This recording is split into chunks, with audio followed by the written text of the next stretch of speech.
Right, first things first. Put that bloody phone away and stop staring at the screen. What I'm about to tell you needs your full attention, not your eyes glued to some visual distraction. Find yourself a comfortable spot. Rebus here, and I've got something that's been driving me absolutely mental. So there I was this morning, having my coffee and trying to read the news like a civilised human being, when I see another headline about how Russia's planning to invade us all. Putin's next target could be Denmark, they're screaming. And I'm sitting there thinking, are you having a bloody laugh? Here's what's driving me completely mental about this whole bloody situation. Russia is sitting on half the world's resources. Oil, gas, minerals, you name it. They're highly developed and mostly self-sufficient. Meanwhile, we're still buying their gas and oil, just through some middleman who's getting rich off our stupidity. So let me get this straight. They're supposedly coming for us next, but they're also the people heating our bloody houses. That's like being terrified that your local shopkeeper while buying groceries from him every week. Good God Almighty, Jesus bless you Christ, they really think we're that thick. According to these geniuses, Russia's master plan is to give us a 2-year head start on military preparations. That's like a burglar sending you a calendar invite.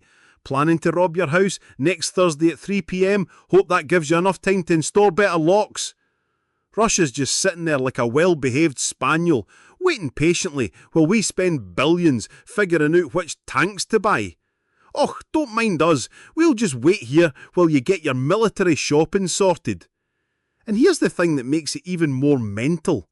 If Russia actually wanted to expand, they'd have done it by now. Because a military superpower doesn't knock politely at the front door for getting to be let in. But here's what nobody wants to admit. This whole Pish serves a purpose, doesn't it?